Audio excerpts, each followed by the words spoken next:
Hi, I'm Phil Hazelhurst, and welcome back to another episode of In the Loop, a podcast series from LoopNet, where we take a look behind the scenes at the world's commercial real estate. I'm here today at 825 3rd Avenue in New York City to meet with Nikki Greenberg. Nikki is one of the world's foremost thinkers on the future of the built environment and technology. So we're going to head inside and meet with Nikki and have a conversation about what the future holds for the world's cities and workplaces. So let's head inside and meet with her now.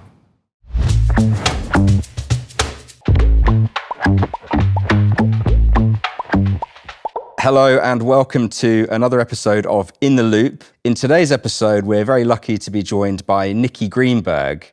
Nikki is one of the world's foremost thinkers and futurists on the urban environment, workplace strategy, and the future of cities and the built environment in general. She helps top developers and global companies to anticipate what's coming next in the built environment. Her thinking and insights sit at the intersection of technology, design, and human behavior. So I'm very excited to meet with Nikki. Nikki, thank you so much for joining us today on In the Loop. Yeah, thank you for having me. That was a very eloquent introduction. Thank you, I appreciate that. If you consider a career move, I think media's for you. Thank you so much. That's very kind of you. I'd love to start with just a little bit of an introduction to you. How have you come to this point in your career where you are a preeminent thinker on the future of cities, real estate, technology? Tell me more about your journey to this point. I mean, look, thinking about the future is really part of the DNA of any real estate developer because we're always thinking about long-term trends. When, I started my career working as an architect and an urban designer in Sydney, Australia, working on mixed-use master plan communities. So retail in the center and then, hundreds or thousands of, residences surrounding that and really working at scale. And what you're having to do is when you're working on that type of project, you're having to make decisions today for the needs of tomorrow. You're having to anticipate that by the time you finish designing something, build it, people start moving in stage 1, stage 2, stage 3, stage 4. A decade or 2 decades have passed and you've got to make sure that it's still relevant. So it's kind of part of my DNA from my career. I started out as an architect, urban designer working in Sydney, Australia on mixed-use projects. I designed shopping centers, office buildings, residential buildings, etc. And when I moved to New York in 2017, that's when I was exposed to prop tech or real estate technology. And when I found out, I was like, well, why aren't we talking about this as an industry? It's got so many opportunities. It can solve all of our problems and tech is a lot faster than actually building something. So I really started digging my teeth into it and became, quite well known in the New York prop tech ecosystem. And through that, it really ignited my interest in future trends and technologies and what it means for our industry. So fast forward to today, I have the great honor of traveling around the world, speaking to audiences at different events and private companies and in the boardrooms to leaders about future trends and also advising leaders on, well, what do they need to do today to be future ready? The term futurism is quite kind of grand and inspiring, and it's quite an exciting term. Tell me about, in practical terms, like what does futurism mean to you? What does futurism mean to all of us? Futurism really is about, well, where do you spend your time? Where's your mind? Are you problem solving for today, which most of us do in our day-to-day jobs, thinking about this quarter, this year, our next bonus, what are we having for lunch? Or do you think about what's coming up next? Are you thinking about the next 5, 10, 20, 30, 40, 50 years? And when you kind of start putting your head towards the future and start thinking about, okay, well, these things are coming in 2030 or 2040 or 2050, then you can kind of roll back and go, okay, I know where we're going. I know where we want to be. Now, how do I actually take actions today to make that happen?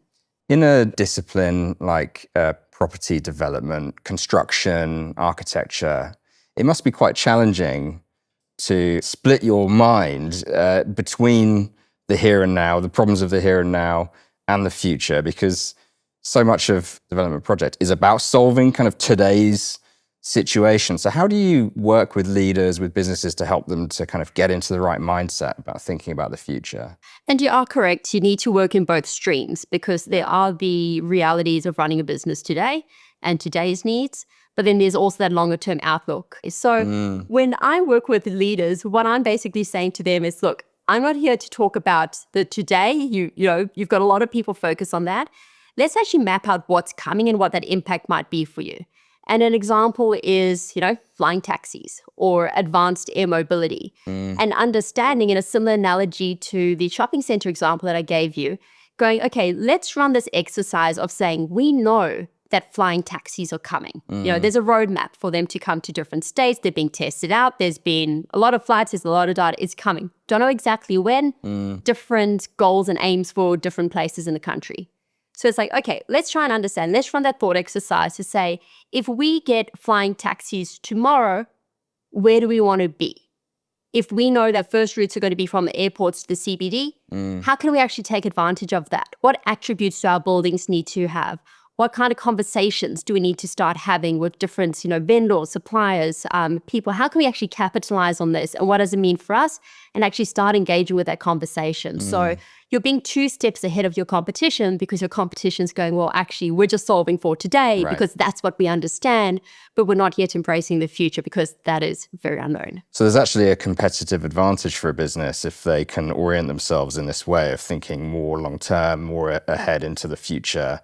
Not just the kind of short-term future, but the more abstract, like long-term future as well. Yeah, 1,000%. And you see that with a lot of visionaries that can come in and create a new place from, from a greenfield site to a brownfield site to actually change the nature of a place. Again, it's part of our DNA. We have that skill set. And now when you start adding in, futuristic technologies or future mobility, it actually creates a new category that we can start to engage with and then sets you apart from everybody else. So we're here today in New York City, which is obviously a very vibrant, exciting place to be. It's not a new city, despite its name. So when you look back and you think about the urban planners, developers of the past, what do you wish they'd considered in terms of futurism when they were kind of constructing a city like this? Where did things go wrong? And what are the consequences when you don't give enough thought to the long-term future?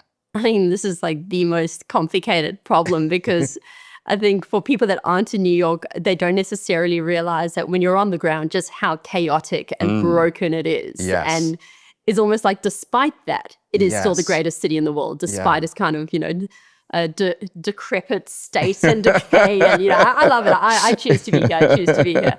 Having said that, I mean, look, there's a lot that I'll kind of sum it up in one way, which is so unoriginal, but it's very true, is that infrastructure really is the heart of a city. And the subway system is described as the spine. It is this like lifeline that, really keeps the city running. And it's in such a state of disrepair. And often what happens is that there's a focus on what's new. So let's build a new bridge. Let's build a new hospital. Let's build a this or that because it's kind of shiny and it's like, okay, this is kind of cool, rather than investing in maintenance, repair, etc. So we've kind of got ourselves into a little bit of a pickle because we haven't done a great job at maintaining a lot of the very important systems in our city because it's just gotten too difficult. So basically it's like a sieve where we're just pouring a lot of money in, it just goes out and you don't see anything better. I'm like, okay. It's kind of like software development or technology where you're progressing so quickly that you forget to go back and fill in the kind of technical debt in the software. It's kind of like that with a fast-growing, dynamic city. You never go back and retrofit the latest technology to the stuff that you already have, right? So as you were saying, the transport system suffers, things like that. Yeah, 100%. And I think another way of thinking about it is bringing it back to office, workplace, etc. Is that even if we think about a business as an ecosystem or an organism, sometimes what happens is, you start small, or you started maybe back in the 1950s or 1920s, and you start adding things and adding things and adding things and adding things. And then you look back, 100 years or 50 years later, where we are today, you kind of go, well, does this make sense for where we are today? Or do we need to kind of draw a line in the sand and reassess and say, we're in a different time and we need better and more robust systems that work for us, if I can draw an analogy. You're known for making bold predictions about the future of cities and the future of the workplace. So what do you see as the shifts that are coming in the future that people are not giving enough consideration to today? I think the main thing that I'm seeing is that we keep applying old formulas to today's context. And it's not always relevant. And the reason that we do that is because we understand that. Right. We understand the past. We've been there. We've seen if it works or if it doesn't. And the challenge is that we haven't been in the future unless, I don't know, you're taking LSD or something. That's not the way I work. That's not my way. So you're trying to like design for the future, create something for the future, but you actually don't know what's coming. So it gives us a bit of a conundrum. So if we want to be able to create an environment for the future, we've got to basically take that step to understand, okay, as I said, play these thought exercises to hypothetically think what might happen, or actually lean into the changes themselves and test it out. So spatial computing is a great example. I've got my Meta glasses. They're kind of the dumb version because we don't yet have the augmented reality coming through. But when we actually do get into a context, which is coming very soon, in which we can use augmented reality on a headset or glasses to actually see our screens and see our work, well, that's going to change the whole office. But you've got to start with actually like testing out the technology, becoming a super user, trying it out, and then you'll learn. You'll get inspired and you'll understand it better. And so it sounds like part of the formula here is a kind of an open-mindedness or a mindset where you're prepared to break old patterns, rethink the old playbook, and be prepared to just try new things and approach things in a different way. Yeah, 1,000%. And I'm working on a book at the moment, which is exactly about this theme. And it's got almost like the step ladder of these different, 5 different things that you need to do when you think about the workplace of tomorrow. And the hardest step, which is step 4, is I kind of call like do different. Right. Which is not grammatically incorrect, but hey, it rhymes. Alliteration tends to, for some reason, in our monkey brains, when you have alliteration actually sticks better. We think it's more true. That's right. So do different is that, we can talk about things, we can have all these ideas, but when you actually break away from the past, it's difficult. And it's also very hard for an individual who is quite innovative to stick their neck out and say to their boss, to their colleagues, to whoever, and say, actually, I want to do this in a different way. Yeah, well, we're creatures of habit, right? So that can be challenging to kind of break out of the norm. Well, it's more that you have a high risk. Right. If something goes wrong, what's the consequence? You might lose your job. Yes. It's true. Yes. It's high stakes. Yes. What's the reward? Company does better. Okay, great. But are you being financially rewarded? Are you being incentivized? Or are you fighting an uphill battle? So it also, again, comes down to this company structure of, well, are you actually rewarding innovation and doing different? And doing different is the only way to set yourself up to be more relevant for tomorrow's context than yesterday's context. So you mentioned just now the kind of challenge of looking into the future, without the aid of narcotics. That's a challenge. Without giving away your kind of trade secrets. Like as you're thinking about the future, how do you approach that challenge of kind of future gazing? What's your source material? What's your methodology? Tell me more about that. I think the methodology is both about education and immersion. So education comes through reading, listening to, speaking to people that are working on things that are quite advanced, because a lot of people in tech and healthcare, in different industries, people with innovation titles, or so on and so forth. I'm quite lucky because I am at a lot of different conferences, and I usually kind of pull aside the speakers and say, hey, like, tell me, what are you seeing? What are you working on? What does that mean? Or traveling around the world. Similarly, how do you do things different? Actually putting myself into that space to educate myself about what's coming up so that I can pass that information on. And then the second part is also practicing what I preach, which is doing different. And I spend a lot of my time actually testing out different technology tools to understand how I can use them in my business and in clients' businesses. So rather than saying, hey, AI is this great thing, we can have AI agents and agentic AI, I'm like, well, I can get somebody to set that up for me, or I can try to build that myself. So at the moment, I'm going through this exercise where I'm trying out all of these different types of AIs. I'm trying out all of these different, marketing packages, et cetera, that had this, AI, super growth promise, et cetera, to understand how does that fit into my workflow? How does this save me time? What are the realities of actually implementing it? And what are the roadblocks? It's the same as when we're at school, we do that. We learn something new, and that kind of establishes our knowledge base and how we operate. But for some reason, once we get out of, maybe the first 3 to 5 years of our career, we stop learning, we stop trying, but the world changes around us, but then we don't keep pace. But let me tell you something, it's fun. It's really fun. I don't know, like, to what extent are you experimenting with like little AI agents and bots and all that kind of a thing? Yeah, well, I mean, working in marketing as I do, it's a huge area for us. It's very high potential in AI tools and technologies. So yeah, we're experimenting with generative AI, with AI applications to data.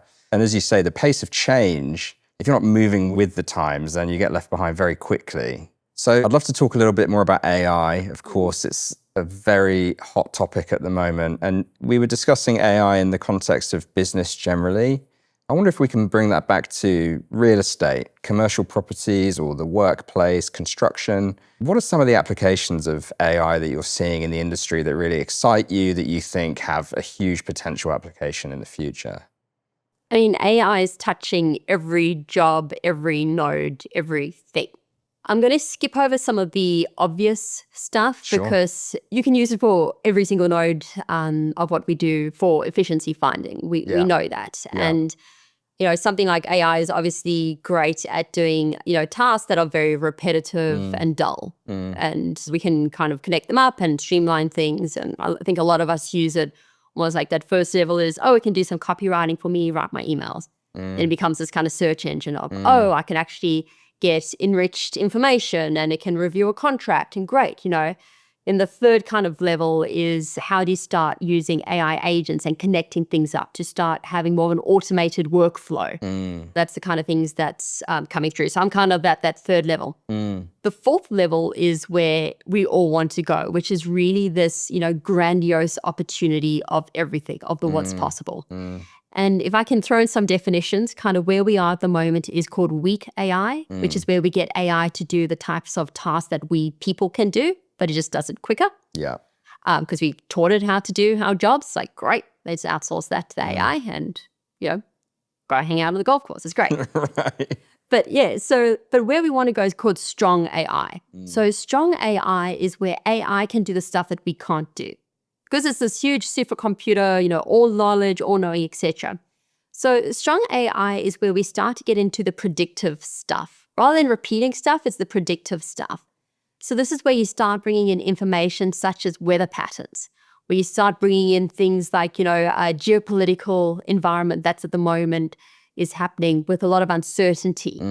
So you can actually start supplement it also with your own data about your buildings, your portfolio, your finances, and the industry, etc. All these pieces of third-party data, building data, etc. So you start getting this, like, if a human brain can take so much, AI is infinite. And that's where it starts becoming powerful, because that's when you get that real predictive power of what might the future look like. So more than the LSD version of what the human brain is capable of, right? That's not data-led. Right. That's very imaginative, right? Right. You're actually getting this data-led side of saying, what does the future look like based on this super data science computer that can actually look at all these different factors coming together and making predictions. So that's a far off future, but is very difficult for our industry because we don't actually have the data about what we're doing to be able to feed into it and have that relevance. So there's actually a kind of there's some underlying work that needs to be done, by the sounds of it, to capture more data from different sources to unlock the full potential of these tools. Well, a combination is not just about data capture, it's about useful data and how you can bring it together. And I'll give you one example, because this one used to irk me, so I may as well use you. Yeah, great, yeah.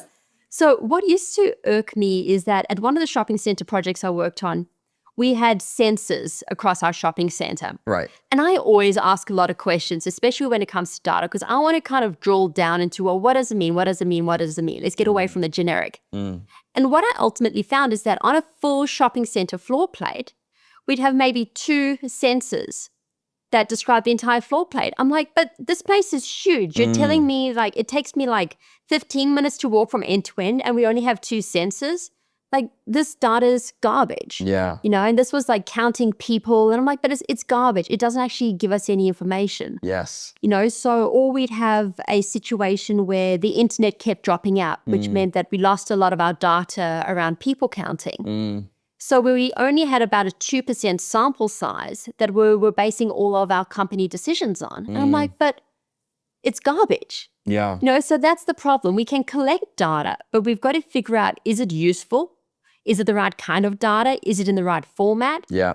And unfortunately, what that often involves is a capital investment in getting sensors to do it and to do it right, which our industry, because of the way that decisions are made, often that gets cut out saying, well, we've already got 2 sensors, like that's good enough, they'll make do. Whereas the recipient of the data goes, well, we may as well have no sensors. This is just, So nowhere near enough. Yeah, exactly. So it's about increasing the volume, the breadth of data, and the quality. Those 3 things hand in hand. At that point, you start to have something usable with transformative potential. Yeah, it's about the usefulness. And I'd say almost start with the end in mind and understand what are you trying to achieve, what data do you need, and then actually make sure that you're collecting it in the right way. Nikki, this week we've met with a variety of guests, people from around the industry. We've met with architects, with workplace strategists. We've met with developers, property owners. Everyone has different ideas of what the future holds for the workplace. I'd love to hear from you about your personal vision of how you think the modern workplace is evolving, and also the kind of driving forces behind that change. Yeah, that's a great lineup that you had, and I'm looking forward to listening in on all of those. I heard you had Phil Kirshner, who's a good friend of mine, so he also lives locally. So we tend to see direct eye to eye on things, so it'll be interesting. Okay, having us in different rooms, seeing yes, that we actually get. We're probably going to get the exact same answer. I'll be interested to see that. So, future workplace, I have a lot of opinions, but in thinking about what I'd share with you today. I thought I'd break it down. This is going to go into a little bit of a monologue. Are you okay with that? I'm down. I'm just going to listen and absorb it. Yeah. Sit back, have your margarita, etc. That's right. So look, there's a very famous architect called Mies van der Rohe. Do you remember Mies van der Rohe? Are you familiar with him? I don't know Mies van der Rohe. No, tell me about. He's a modernist architect. Okay. And he has the famous phrase, form follows function. Right. Probably heard that one. Yes, absolutely. So what that basically means is that when you create something physical, whether it's clothing or a space or a bicycle or car, you have to think about, well, what's the function that it has to hold? So for example, if you're going to the gym, what are you going to wear? I will wear a t-shirt and shorts. Yeah, you're not going to wear your interview clothes. Certainly not, no. Yeah. It's highly impractical. And if I'm going to the gym, am I going to be wearing the same size clothes as you, or am I going to wear the same? You probably wear something that fits you rather than something that fits me, yeah. Well, that's it, exactly. And I'll also be thinking about, well, what's the kind of workout I'm going to do? Right. If I'm doing a hot yoga, I'll probably wear the cute little shorts and, something that's very breathable. If I'm doing a cycle class, I'll wear different shoes. So that's the function. The form changes. So when we think about the future of office, we have to look at the form. What is the work that's going to happen and how should it take place? So how can we actually design the optimal environment for the way that we're going to work? So I believe the future of work is kind of taking a few steps back, and this is what I work with my clients on, to go not just what is the space that we should design, but how are we going to work? And then we can design that optimal environment. And that environment's going to be right for the individual and their needs. And that, by the way, is why a lot of people work from home, because they get to design the environment that they want for themselves at home. Right. Whether there's music or dirty plates from the kitchen, or kids' photos, or, 5 monitors, no monitors, or, they lock the door. You get to have that autonomy at home. You don't get that in the office. The office at present is like a one-size-fits-all type thing. Right. Which was fine once upon a time when we're all doing the same work in the same kind of way. Now we all work in different ways. So I think the big change really is understanding, what is the future of work? How do we want to work? And then how do we design the optimal environment? And what I will add to that, and that's why I was quite deliberate in wearing my Meta glasses today, is that as we get different types of technologies, it's also going to influence the way that we work. So these are the kind of old dumb version. The new version's coming out, which will have, AR that can actually see things on the screen instead of having a computer screen. And the question then becomes, again, a thought exercise of what happens when you don't need to have a desk with a computer on it. Right.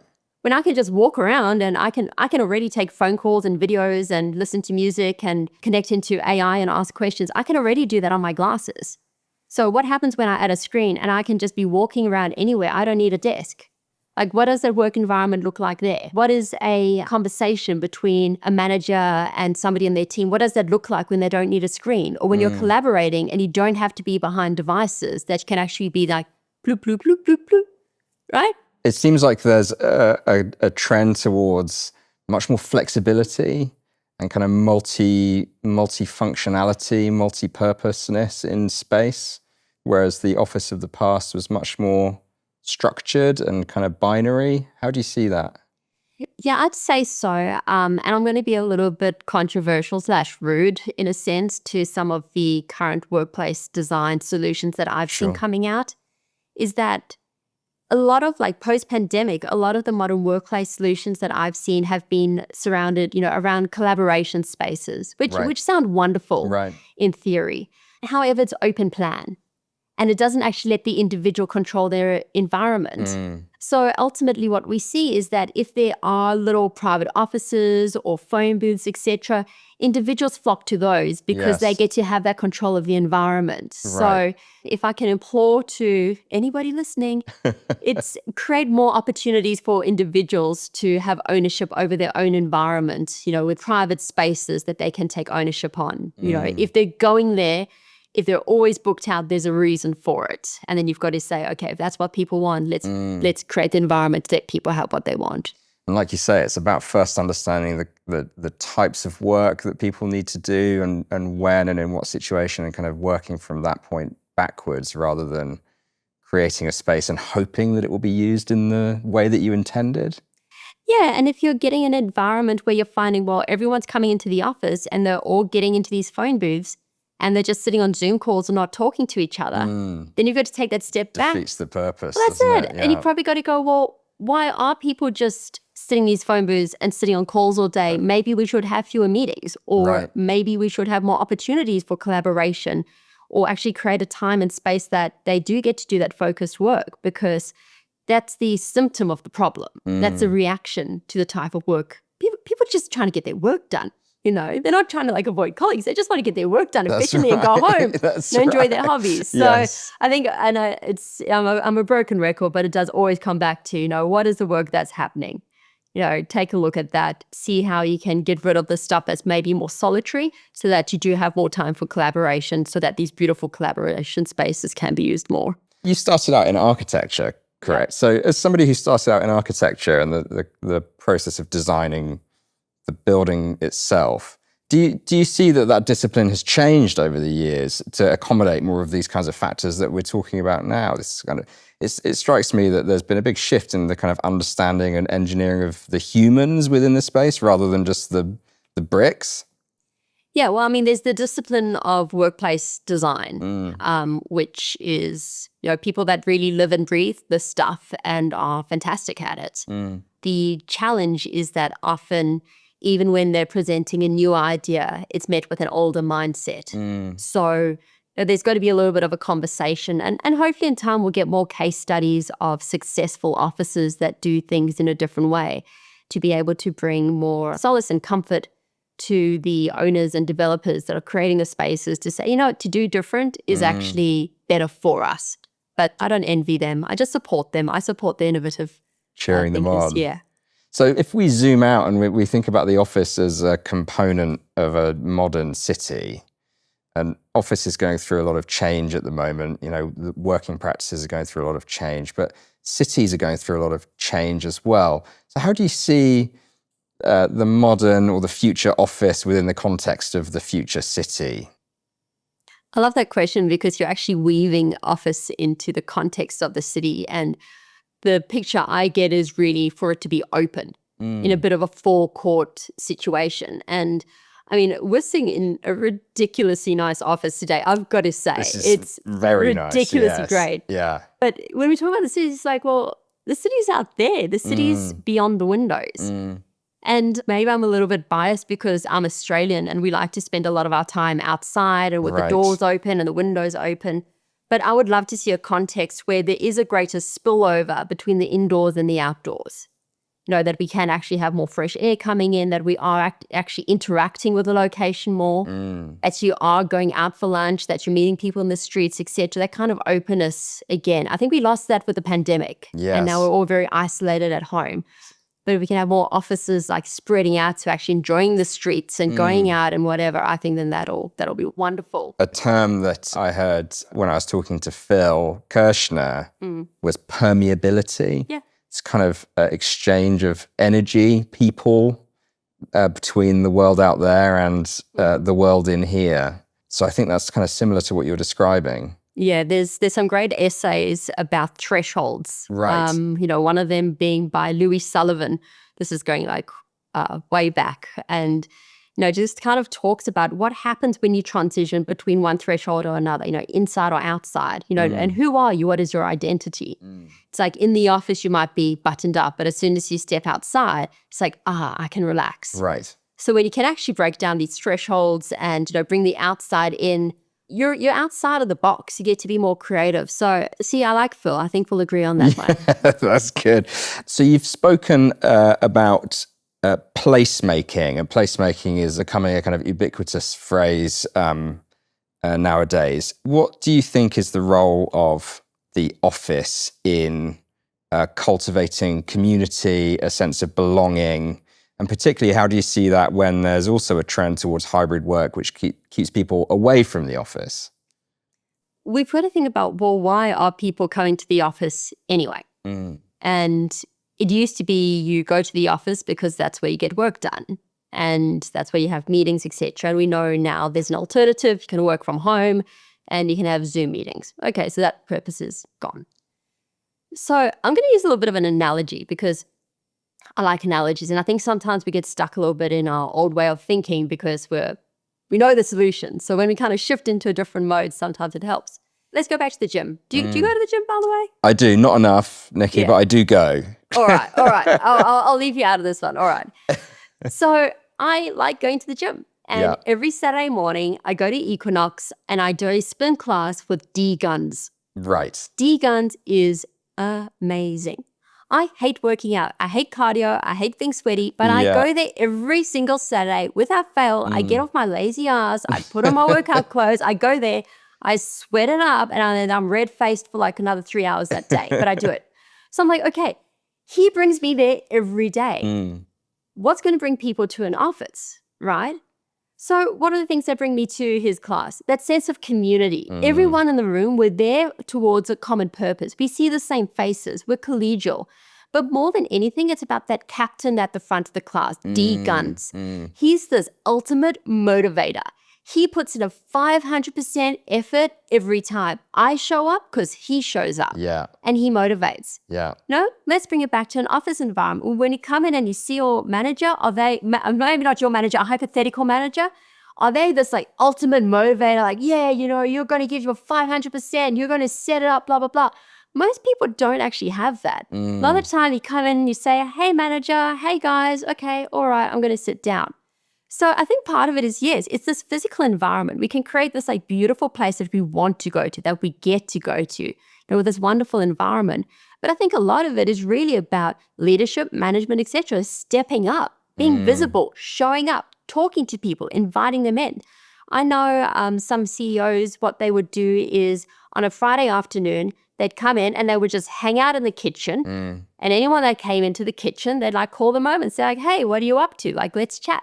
So everyone started coming in on a Friday because like, oh, I get to like chat with the boss. So I think it's also up to leadership. Like when you are in the office, are you present? What are you actually giving? What energy are you fueling to this environment? Or is it kind of like the old-fashioned kind of like gray doom and gloom? I think, again, got to look at the whole organization, not just the space. The space supports it. Right. There's huge interconnectivity between company culture and the place-making considerations. You can't have one without the other. Like you say, you can't put a beautiful building or an incredible space together and just assume that it will work without the underlying culture also working to support it. Yeah, and people have an option. People will choose what they enjoy the most. And in a lot of instances, going into the office is a lot better than working from home because you have faster internet, it's a beautiful environment, there's snacks, there's lunch. Yeah. No, yes, these are great motivators Yeah. and they absolutely work. Yeah. So I think you can kind of like ping at every little thing and go, okay, how can we keep making it preferable for people to come in, profitable for the company to actually justify having the space and that they're getting an enhanced output, whether it's higher retention, better talent or whatever. There's a lot of metrics that go into it, but you've got to aim high. And how easy do you think it is to connect those metrics to the inputs that go into company culture, workplace strategy, technology? How do you stitch all that together and get a kind of meaningful connection between input and output? That's a tough one. You're getting both into the data side of the work output itself and also the humanistic side. And I was re-listening today to Atomic Habits by James Clear. Yeah. And he was actually talking about this exact thing. Right. And he was talking about data. Yes. And he used this analogy of a restaurant. He said, okay, you can look at a restaurant and say, okay, the data we're going to use is going to be how many people came to the restaurant and how much profit did we make? It's like, okay, but there's other data that can tell you a different story. Because, well, did people like their meal? Maybe we should look at, well, did people finish what's on their plate? Right. To tell you if it's good? Are people coming back?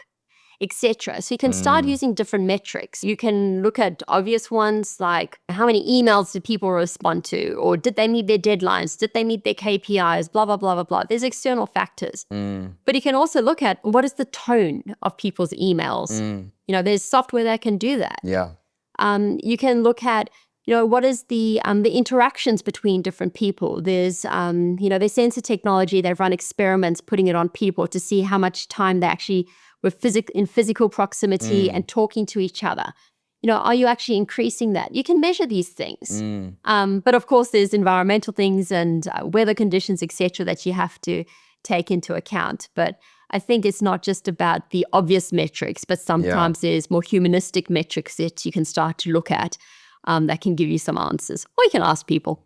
Yes, of course. You just talk to your people and find out how they're feeling. Tell me about, you mentioned about the amount of travel that you do. I wonder if you think of other cities that are leading the way in terms of adopting kind of future-proof strategies or future-looking strategies. Are there places you visit where you think this is really embracing the future and kind of building change for the future? Yeah, Saudi Arabia, they have the Vision 2030 plan. And what this is basically the whole reorganization of their society to be future ready and hugely ambitious. One of the things that they've done within it, and that I reference quite a bit, is because their objectives are so grand and audacious. When it comes to something like their sustainability goals, for example, they're not just looking at the technology of today, they're also looking at the technology of tomorrow to solve for that. So they're making huge investments in AI, digital infrastructure, innovation, emerging technologies, because they know that where they want to go, and they've established where they want to go, they have this Vision 2030 and beyond. They know that to get to that goal, they need technologies that don't necessarily exist yet. So they're actually investing in knowing the aim and then finding the pathway to it. So I think that's pretty inspiring. I want to ask you, as somebody who concerns themselves with the future, whether you are fundamentally optimistic about what the future holds for cities. There are considerations out there, the environment, for example, where there are major kind of causes for concern and challenges that need to be met. How do you see the overall balance, and what's your personal attitude to it? That's a big question. I'm optimistic in general. At this moment, there's a huge amount of global tumult, and even in the city of New York, there's a lot of clashing of individuals and minds and tension. For me, as a futurist, I like to think ahead and look ahead and at long-term trends.